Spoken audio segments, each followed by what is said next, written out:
আচ্ছা, তাহলে আমরা 10 নম্বর অধ্যায় শুরু করি। প্রথমত 10 নম্বর অধ্যায়ে আমরা একটি গুরুত্বপূর্ণ সংক্ষিপ্ত অঙ্ক দেখব। অঙ্কটি হলো প্রমাণ করে যে tan 2a is equal to sec 2a plus 1 root over sec স্কয়ারে -1, এটা প্রমাণ করতে বলছে। তাহলে আমরা লিখব যে এখানে ডান পক্ষ is equal to sec 2a plus 1 root over sec স্কয়ারে -1। এখন দেখো, আমরা সেকের এখানে সূত্র জানি না, কসের সূত্র জানি, এই জন্য সেককে কসে কনভার্ট করব। তাহলে দেখো, আমরা জানি সেক থিটা বা সেক এ ইজ ইকুয়াল টু কি 1/cos এ। তাহলে সেক 2a ইকুয়াল কী হবে 1/cos 2a প্লাস 1 দিলাম, আর সেক স্কোয়ারে -1, সেক স্কোয়ারে -1 ইকুয়াল টু 10 এ, এটা হলো সূত্র। হ্যাঁ, তাহলে রুট রুট দিলাম আর সেক স্কোয়ারে -1 ইকুয়াল টু 10 স্কোয়ারে দিলাম। দেওয়ার পরে এখন cos 2a নিচে আছে, এটা নিচে রাখবো, আর এখানে 1 আছে 1 দিব, প্লাস আছে প্লাস দিব, আর cos 2 এর সাথে 1 গুণ করলে কি হবে cos 2a, আর এখানে স্কোয়ার রুট কাটা, তাহলে 10 এ থাকতেছে। এখন দেখো 1 1 নিলাম, এখন cos 2 এর সূত্র আছে cos 2a is equal two 2 cos স্কোয়ারে -1, তাহলে cos 2a equal to 2 cos স্কোয়ারে -1 নিলাম, আর এখানে 10 এ নিলাম। কি বুঝতে পারছো? এখন দেখো, এখানে +1 -1 কাটা, তাহলে 2 cos স্কয়ারে হলো, আর নিচে cos 2a, আর tan থিটা ইকুয়াল আমরা কি জানি sin theta by cos theta, এই জন্য tan এর পরিবর্তে sin A by cos A নিলাম।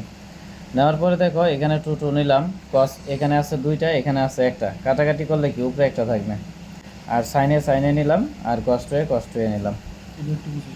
এখানে দেখো cos স্কয়ারে মানে cos এ 2টা আছে, আর এখানে cos এ মানে কি cos এ একটা আছে, তাহলে 2টা থেকে যদি একটা কাটাকাটি করো উপরে একটা থাকতেছে, আর নিচে কিছু থাকবে না, এই জন্য 2 2 নিলাম, আর cos কাটাকাটি করে একটা নিলাম, আর এখানে sin এ নিলাম, আর এটা তো কাটাকাটি করলে থাকবে না, তাহলে থাকতেছে কি cos 2a, এই জন্য cos 2a নিছি।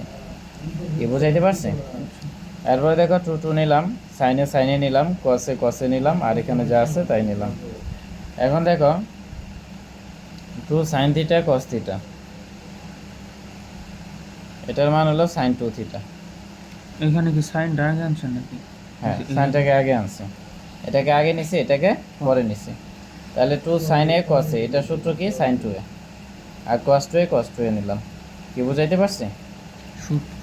হ্যাঁ, তাহলে এখন sin theta by cos theta equal কি tan থিটা, এই যে sin theta by cos theta equal কি tan থিটা, এই জন্য sin 2a by cos 2a equal কি tan 2a হবে। তাহলে এটাই তো বাম পক্ষে আছে, তাহলে অতএব বাম পক্ষ ইকুয়াল ডান পক্ষ প্রমাণিত। সহজ আছে সূত্রগুলো আমি বুঝতে পারছি। হ্যাঁ, সূত্রগুলো মুখস্থ রাখলে সহজ আছে, তাহলে আশা করি বুঝাইতে পারছি। গুরুত্বপূর্ণ। হ্যাঁ,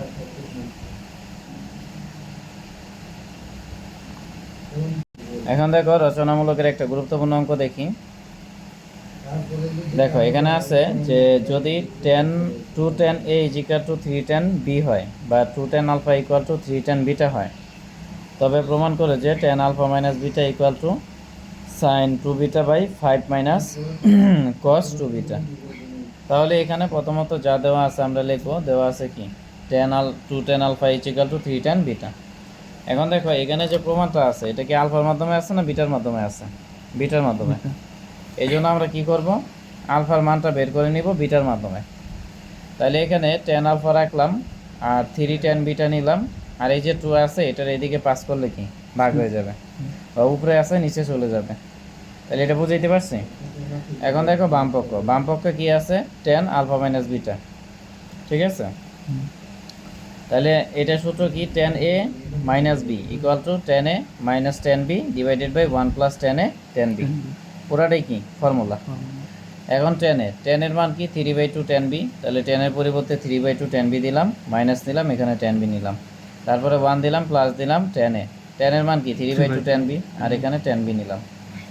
এখন দেখো এখানে tan b এখানে tan b কমন নিলাম, তো কমন নিলে এখানে 3/2 থাকবে, এখানে থাকে মাইনাস, আর এখানে কিছু থাকে না, না থাকলে কি 1, আর এখানে 1 1 নিলাম, প্লাস প্লাস নিলাম, 3/2 নিলাম, tan b আর tan b গুণ করলে কি tan স্কয়ার b। এখন 3/2 থেকে 1 বাদ দিবা ক্যালকুলেটরে, বাদ দিলে দেখবা যে ডাইরেক্ট 1/2 আসে, ঠিক আছে? আর tan থিটা ইকুয়াল কি sin theta by cos theta, যেহেতু বিটা আছে এই জন্য বিটা নিলাম, আর এখানে 1 1 নিলাম, প্লাস প্লাস নিলাম, 3/2 নিলাম। এখন tan থিটা ইকুয়াল কি sin theta by cos theta, এখন টেনের সাথে স্কোয়ার আছে মানে কি সাইনের সাথে স্কোয়ার হয়ে যাবে, কসের সাথে স্কোয়ার হয়ে যাবে। বুঝাইতে পারছি? এখন দেখো তাহলে উপরে যা আছে তাই নিলাম, আর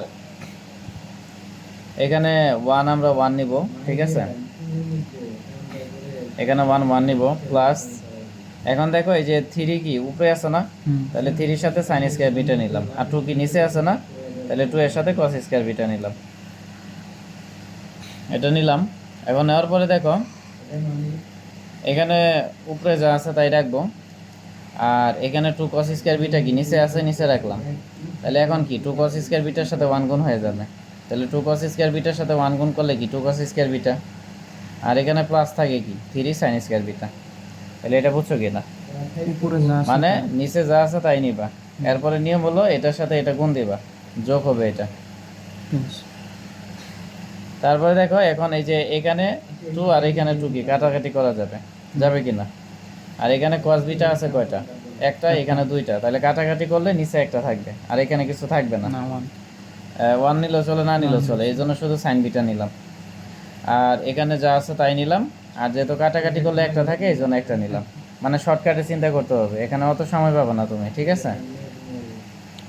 এটা হলো। এখন দেখো এই যে cos বিটা আছে এটা কি সাইন বিটার সাথে গুণ দিয়ে দেওয়া যাবে, মানে এটাকে একবারে উপরে তুলে এটার সাথে গুণ করে দেওয়া যাবে। তাহলে এই জন্য আমরা সাইন বিটার সাথে এই cos বিটাটা নিব, আর নিচে এখানে 2 sin স্কয়ার বিটা নিব প্লাস নিব, তারপরে এখানে 3 নিব। নেওয়ার পরে প্রমাণে দেখবা যে নিচে আছে cos বিটা, নিচে কিন্তু কোনো সাইন বিটা নেই, নিচে আছে কি cos 2 বিটা। তাহলে নিচে যেহেতু cos 2 বিটা আছে, এখানে তো sin স্কয়ার বিটা রাখা যাবে না, যাবে? এটাকে সূত্র অ্যাপ্লাই করতে হবে। তাহলে এখানে 3 নিলাম, আর sin স্কয়ার বিটা ইকুয়াল কি 1 মাইনাস cos স্কয়ার বিটা। এই সূত্রটা আমি এখানে লিখে দিচ্ছি, sin square theta equal to 1 minus cos square theta. কি কথা বুঝছো? তাহলে এই সূত্রটা অ্যাপ্লাই করলাম। এখানে যা আছে তাই নিলাম, এটা পরে বলছি। তারপরে এখানে 2 cos স্কয়ার বিটা আছে, এটা নিলাম। তাহলে এখানে প্লাসে প্লাস, 3 এর সাথে 1 গুণ করলে 3, প্লাসে মাইনাস, 3 এর সাথে cos স্কয়ার বিটা গুণ করলে 3 cos স্কয়ার বিটা। এখন উপরে দেখো আমাদের টার্গেট হলো sin 2 বিটা আনা। এখন sin 2 বিটা বা sin 2 থিটার সূত্র কি বলো? 2 sin থিটা cos থিটা, এটা হলো সূত্র। এখন এখানে শুধু sin বিটা, এখানে শুধু sin বিটা আর cos বিটা আছে, কিন্তু সামনে তো 2 নাই, আছে? হ্যাঁ, না এই জন্য সামনে একটা 2 নিস। এখন এই যে 2 নিছো এটার তো ব্যালেন্স করতে হবে, এটা ব্যালেন্স করার জন্য নিচেও একটা 2 নিস। কি বুঝাইতে পারছি? এটাই আমি বলতে চাচ্ছিলাম যে নিচে ওই সামনে প্লাস হ্যাঁ, এখন বুঝাইতে পারছি আশা করি। একবার তো সব কিছু বললে নিতে পারবা না। এখন 2 sin theta cos theta, 2 sin theta cos theta equal কি sin 2 থিটা। তাহলে 2 sin beta cos beta equal কি sin 2 বিটা। আর এখানে 2 নিলাম, এখন 3টারে সামনে নিলাম, আর 2 cos স্কয়ার বিটা থেকে 3 cos স্কয়ার বিটা বাদ দিলে কি মাইনাস cos স্কয়ার বিটা হবে। কেন? এটা চিহ্ন প্লাস, এটা চিহ্ন মাইনাস, প্লাসে মাইনাসে মাইনাস। তাহলে 3টা cos স্কয়ার বিটা থেকে একটা cos স্কয়ার বিটা বাদ দিলে কি 2টা বাদ দিলে একটা থাকে, মানে cos স্কয়ার বিটা থাকে। আর বড় সংখ্যার আগে মাইনাস আছে এই জন্য মাইনাস দিচ্ছি। কি বুঝাইতে পারছি? এখন sin 2 বিটা নিলাম, এখন 3 দুগুণা 6 মাইনাস, তারপরে কি 2 এর সাথে cos স্কয়ার বিটা গুণ করলে 2 cos স্কয়ার বিটা। এখন sin 2 বিটা রাখলাম। এখন দেখো প্রমাণে প্রথমে কি 5 আছে, প্রমাণে প্রথমে কি আছে 5 আছে, তাহলে আমাদের 5 নিতে হবে। তাহলে এই 6 থেকে 5 নিয়ে নিলাম, আর মাইনাস 2 cos স্কয়ার বিটা নিলাম। এখন 6 থেকে যে 5 নিছি, আরও থাকে কত, একটার এখানে লিখলাম। বুঝাইতে পারছি? তাহলে এখানে sin 2 বিটা নিলাম, তারপরে 5 নিলাম। 5 এর পরে দেখো প্রমাণে মাইনাস আছে, তাহলে এই জন্য 5 এর পরে আমরা এখান থেকে মাইনাস কমন নিব। তাহলে কমন নিলে কি মাইনাসে মাইনাসে প্লাস, তাহলে 2 cos স্কয়ার বিটা হবে, আর প্লাসে মাইনাসে মাইনাস, তাহলে 1 হবে। বুঝাইতে পারছি? এখন sin 2 বিটা, এখানে sin 2 বিটা রাখবো আমরা, আর এখানে দেখো 5 আছে মাইনাস, এখানে আমরা 5 মাইনাস নিব। তারপরে দেখো 2 cos স্কয়ার বিটা মাইনাস 1, এটা সূত্র কি 2 cos square beta minus 1 equal to cos 2 beta. এটা একটু আগে সূত্রটা আমি লিখে দিচ্ছি তোমাদের, এই যে 2 cos স্কয়ারে মাইনাস 1 ইকুয়াল টু কি cos 2a। তাহলে 2 cos square beta minus 1 equal কি cos 2 বিটা। কি কথা বুঝাইতে পারছি? এই জন্য cos 2 বিটা নিচ্ছি। তাহলে এটাই তো ডান পক্ষে আছে, সুতরাং বাম পক্ষ ইকুয়াল ডান পক্ষ প্রমাণিত। খুব কঠিন, একটু সহজ, একটু সহজ।